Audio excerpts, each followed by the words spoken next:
नमस्कार, आपके साथ मैं हूं दीपिका यादव। बुलेटिन की शुरुआत इस वक्त की एक बड़ी खबर और दुखद खबर के साथ हम करेंगे। कांग्रेस के वरिष्ठ नेता अहमद पटेल का निधन हो गया है। अहमद पटेल 1 महीने पहले कोरोना से संक्रमित हुए थे और इसके बाद उनका इलाज चल रहा था। अहमद पटेल के बेटे फैजल पटेल ने ट्वीट करके इस बात की जानकारी दी है। उन्होंने बताया कि आज सुबह 3:30 पर उनका निधन हो गया है। जानकारी के मुताबिक अहमद पटेल का गुरुग्राम के मेदांता अस्पताल में इलाज चल रहा था और इसी अस्पताल में उनका निधन हुआ है। इलाज के दौरान उनके कई अंगों ने काम करना बंद कर दिया था और वो मल्टी ऑर्गन फेलियर के शिकार हो गए। फैजल पटेल ने कहा कि गुरुग्राम के मेदांता अस्पताल में उन्हें भर्ती कराया गया था, जहां पर उन्होंने आखिरी सांस ली।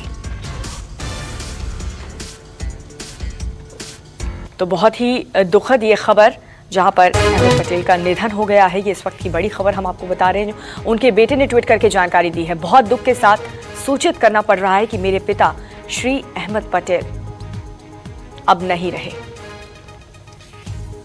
उनके बेटे फैजल पटेल ने ट्वीट करके ये जानकारी दी। उन्होंने कहा कि बहुत दुख के साथ ये कहना पड़ रहा है कि मेरे पिता अहमद पटेल का निधन 25 नवंबर को सुबह 3:30 बजे हो गया। करीब महीने भर पहले वो कोरोना से संक्रमित पाए गए थे और इसके बाद से ही उनकी हालत बिगड़ती गई और शरीर के कई अंगों ने काम करना बंद कर दिया। मैं सभी शुभचिंतकों से ये प्रार्थना करता हूं कि कोविड-19 प्रोटोकॉल का पालन करें और भीड़ के शिकार न हो। सोशल डिस्टेंसिंग का भी ध्यान रखें।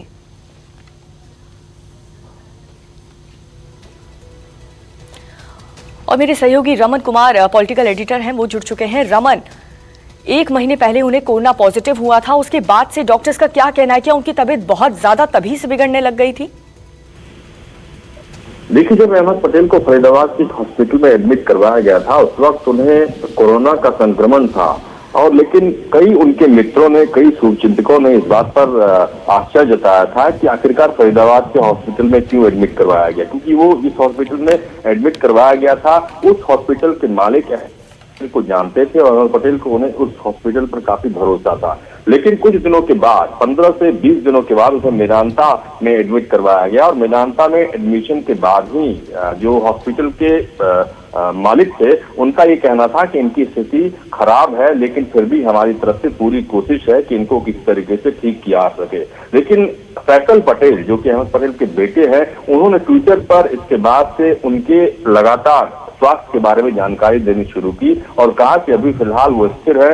लेकिन अभी 3:30 बजे के आसपास उनका ट्वीट आया कि मल्टी ऑर्गन फेल्योर के चलते अहमद पटेल इस दुनिया में नहीं रहे, क्योंकि अहमद पटेल एक बड़ा नाम थे, बड़ी शख्सियत थे। इसीलिए उन्होंने हवाला दिया कोरोना का कि कोरोना के संक्रमण के चलते ही उनको एडमिट करवाया गया था। इसीलिए कोई भी व्यक्ति अहमद पटेल से मिलने से पहले इस बात का ध्यान रखें कि सोशल डिस्टेंसिंग या कोरोना को लेकर जो भी गाइडलाइंस है उसका फॉलो किया जाए, क्योंकि आपने देखा कि अहमद पटेल के निधन के साथ ही लगातार कई बड़े नेताओं की तरफ से शोक संदेश आ रहे हैं। अभी कुछ ही देर पहले प्रधानमंत्री नरेंद्र मोदी की तरफ से शोक संदेश आया और अभी थोड़ी देर पहले जब मैं आपसे बात कर रहा हूं तो राहुल गांधी की तरफ से शोक संदेश आया है। और इस मामले में आप ये कह सकते हैं कि तरुण गोगोई, जो कि असम के मुख्यमंत्री थे, उनका भी कोरोना के चलते निधन हुआ और राहुल गांधी और उनके कई लोगों को गुवाहाटी जाना था, तरुण गोगोई के श्रद्धांजलि सभा में जाना था, उनके अंतिम संस्कार में जाना था। लेकिन अब अहमद पटेल के निधन के बाद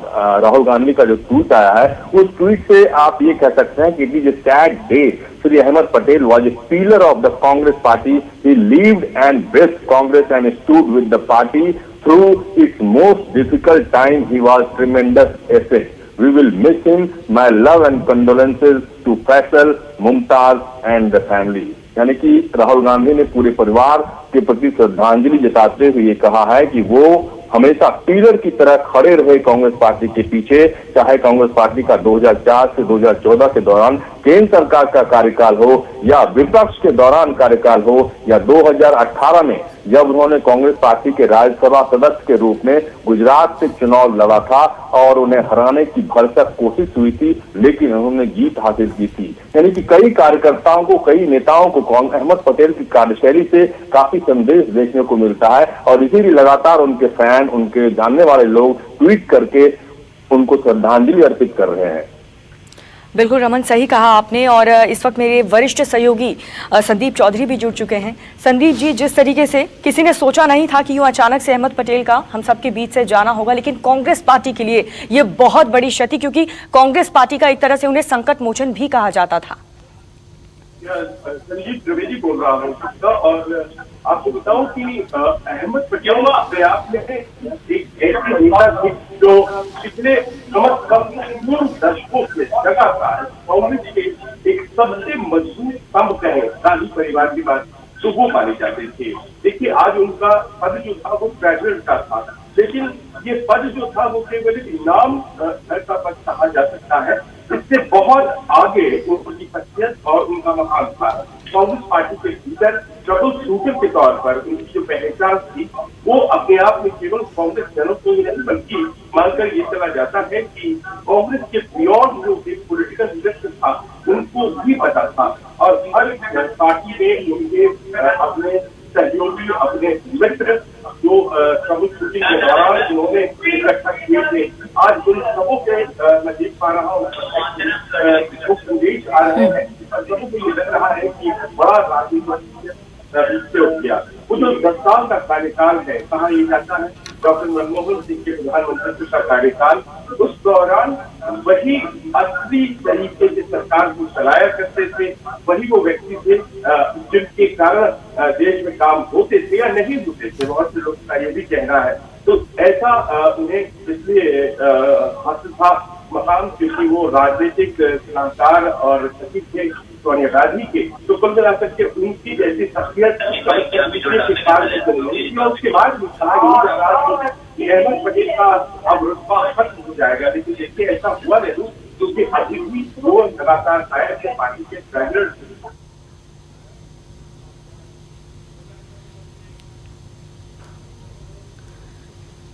बिल्कुल संजीव, और हमारे साथ भूपेंद्र पटेल भी जुड़ चुके हैं भरूच से। और भूपेंद्र, आपकी मौजूदगी वहां पर है जहां पर अहमद पटेल का जन्म हुआ था। बेहद ही सरल उनका स्वभाव, और इसीलिए पार्टी के जो कार्यकर्ता थे वो भी उन्हें बहुत ज्यादा पसंद करते थे। जब भी उनसे मुलाकात हो संतुष्ट होकर ही उन्हें भेजा जाता था।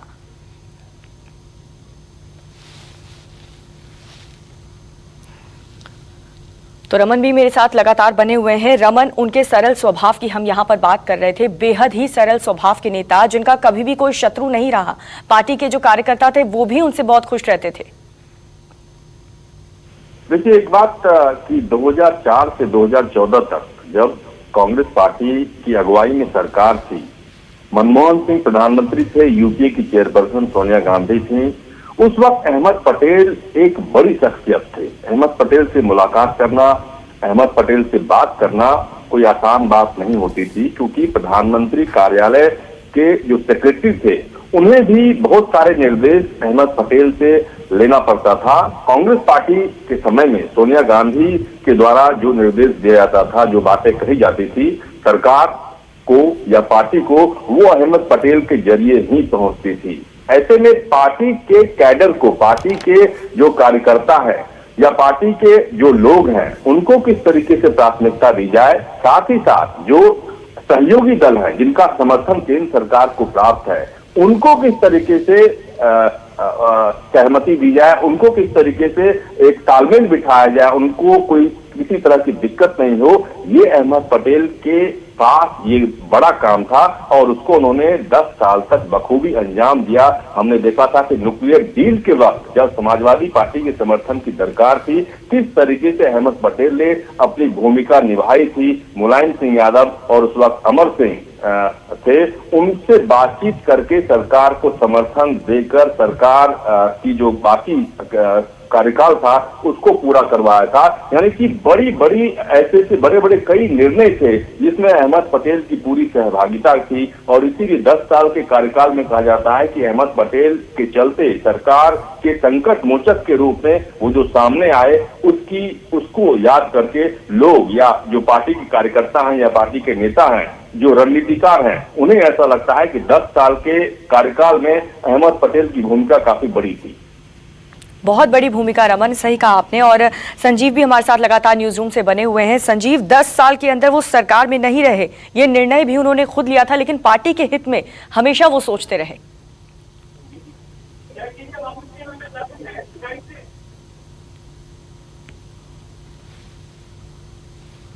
जी रमन, आप मुझसे सवाल पूछ। रमन 10 साल के अंदर वो सरकार में नहीं रहे, लेकिन ये निर्णय भी उन्होंने खुद ही लिया था।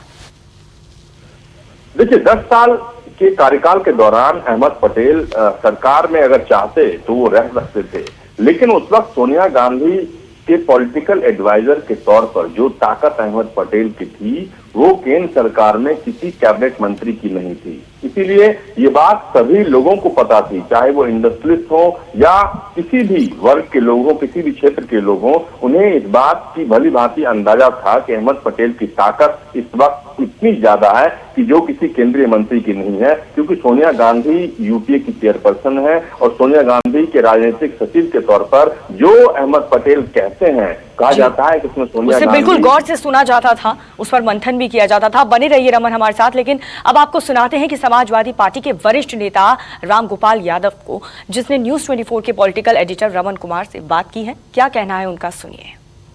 हेलो सर, प्रणाम। रमन बोल रहा हूँ। नमस्कार रमन जी। आपका सर ट्वीट देखा अहमद पटेल पे। अरे बस तमाम मौतें हो रही हैं, उसकी बात बहुत महत्वपूर्ण लोगों। जी सर, काफी दिनों से अहमद पटेल फरीदाबाद के एक हॉस्पिटल में एडमिट थे, लेकिन जब जानकारी मिली उनके बहुत करीबी लोगों को तो उन्होंने मेदांता में एडमिट करवाया। बहुत ही ये तो चल रहा था कि है सीरियस है, ये क्रिटिकल, उसके बाद कोई खबर नहीं मिली, आई। उनके बेटे सर बार बार ट्वीट करके अपडेट करते रहते थे, लेकिन इतनी जल्दी मल्टी ऑर्गन फेल्योर हो जाएगा जो उन्होंने अभी लेटेस्ट ट्वीट करके जानकारी दी। अभी 2 दिन पहले ही तरुण गोगोई साहब का डेथ हुआ था कोविड के चलते ही। जी हाँ जी। तो सर, ये कोविड के चलते बहुत सारे लोगों की जान जा रही है। जब तक असल में ये वैक्सीन नहीं आएगी तो भी कोई सक्सेसफुल वैक्सीन, अभी तो कंपटीशन है सब कंपनियों, जी हमारी सक्सेसफुल है और ये है, तब तक सावधानी बरतने के अलावा रमन जी कोई रास्ता नहीं। सर, आप तो अहमद पटेल को चूंकि राज्यसभा में लगातार सक्रिय रहे, समाजवादी पार्टी की कई बार सरकार ने केंद्र सरकार को समर्थन भी दिया था, कोई ऐसा सर अनुभव आपको अहमद पटेल के बारे में? ये अहमद पटेल जी से तुम्हारे बहुत व्यक्तिगत भी अच्छे रिश्ते रहे हैं और उनकी सबसे बड़ी खासियत ये थी कि कम बोलते थे, बहुत पोलाइट थे और जब भी दूसरे राजनीतिक दलों से और कांग्रेस के बीच में समन्वय की बात हो तो वो एक बहुत ही मजबूत कड़ी थे, क्योंकि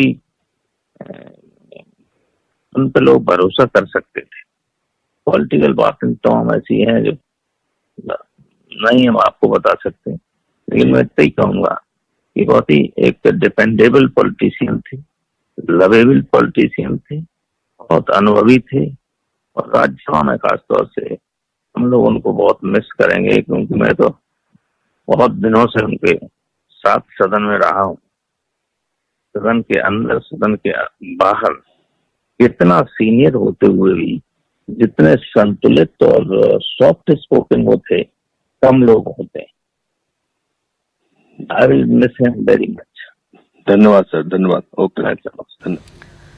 और हमारे डेप्यूटी एडिटर संजीव त्रिवेदी भी न्यूज रूम से लगातार हमारे साथ बने हुए हैं। संजीव, हर तरफ जब अहमद पटेल का जिक्र हो रहा है तो यही चर्चा हो रही है, यही बात उनके बारे में कही जा रही है कि बेहद ही सरल स्वभाव के थे। उनके स्वभाव में ऐसा क्या मैजिक था संजीव कि कोई भी कार्यकर्ता या पार्टी का नेता जब उनसे मिलने जाता था, उनके पास अपनी परेशानी लेकर के जाता था, तो वो संतुष्ट होकर ही वहां से लौटता था? यहाँ देखिए, जो पहचान उन्होंने राजनीतिक रूप से बनाई थी वो संकट मोचक की पहचान थी। कांग्रेस पार्टी में आप जानती हैं आला कमान कल्चर है। आला कमान कल्चर में हर व्यक्ति 10 जनपद तक पहुंच जाए ये बहुत आसान नहीं होता है और ऐसे में एकमात्र व्यक्ति जिनके पास सबों को लगता था कि समस्या का समाधान मिल सकता है, कांग्रेसियों को खासतौर पर, वो अहमद पटेल थे। और अहमद पटेल का जो घर था 23 नंबर है, मदर टेरेसा क्रेसेंट, दिल्ली का लैटियंस जोन में, वो एक तरह से हर कांग्रेसमैन जो होते थे उनके लिए सबसे अहम घर था 10 जनपद के बाद। और ये मैंने पूरे कार्यकाल जब कांग्रेस को कवर कर रहा था उस वक्त मैंने देखा इस बात को कि सब लोग वहां पहुंच करके ही वहीं से दिल्ली से वापस अपने अपने राज्यों में चले जाते थे, क्योंकि कई बार उनकी जो समस्याएं थी वो 23 नंबर मदर टेरेसा क्रेसेंट जो कि अहमद पटेल का निवास था वहीं से ही सॉल्व हो जाया करती थी। तो आप समझिए कि ये शख्सियत उन्होंने हासिल की थी कांग्रेस पार्टी के भीतर, क्योंकि वो राजनीतिक सलाहकार थे सोनिया गांधी के। जाहिर है सोनिया गांधी उनके ऊपर बहुत भरोसा करती थी और जितनी भी पॉलिटिकल डिसीजंस होते थे उसमें कहा यही जाता था कि जो अहमद पटेल चाहेंगे वही होगा, और इस तरह से उन्होंने कांग्रेस पार्टी को चलाया। इसके अलावा एक समन्वय की जो राजनीति 2004 के बाद कांग्रेस ने खासतौर पर उसे करनी पड़ी केंद्र में, तो उसमें सबसे अहम भूमिका अहमद पटेल की थी, क्योंकि बहुत से उन्हें मित्रों की आवश्यकता थी विभिन्न दलों में, और एकमात्र व्यक्ति जो इस सबको संभव कर सका उसका नाम अहमद पटेल था, क्योंकि उन्होंने हर राजनीतिक दल में जो अपनी दोस्तियां गाढ़ी थी वो उस वक्त उन्हें बहुत काम आई, और इसलिए बार बार उन्हें ट्रबल शूटर या संकट मोचक के नाम से जाना जाता था। अभी हाल की ही बात आपको हम बताएं, G23 जब बड़े नेताओं का विरोध आला कमान और परिवार को लेकर के हुआ, उस वक्त भी यही देखा गया कि किस तरह से उस विरोध को कम करने की कोशिश करते हुए अहमद पटेल नजर आए। और ऐसे बहुत से वाकयात हैं दीपिका लगातार जिसके बारे में बात की जा सकती है, जो उनके सौम्य व्यवहार, उनके पोलाइट होने की वजह से, उनके व्यवहार कुशल होने की वजह से बहुत बार कांग्रेस के सामने समस्याएं बनकर सामने आई और वो समस्याएं खत्म हो गई। अहमद पटेल का वो मुकाम था, वो शख्सियत थी उनकी, और जाहिर है उनके राजनीतिक प्रतिद्वंदी थे वो भी उन्हें कम से कम इतना जरूर मानते थे कि उनके साथ दुआ सलाम हमेशा बनी रहे। तो कुल मिलाकर ऐसा लगता है कि कांग्रेस को जो ये क्षति हुई है बहुत आसानी से पूरी नहीं हो सकती है।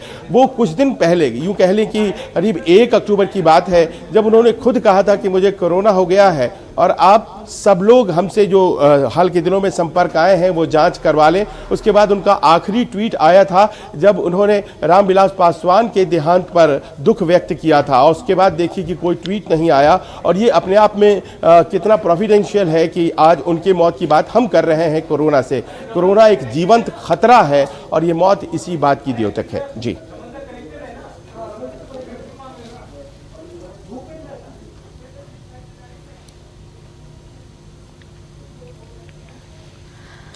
जी संजीव जी, और हमारे साथ इस वक्त भूपेंद्र भी जुड़ चुके हैं और साथ ही रमन कुमार भी लगातार हमारे साथ बने हुए हैं।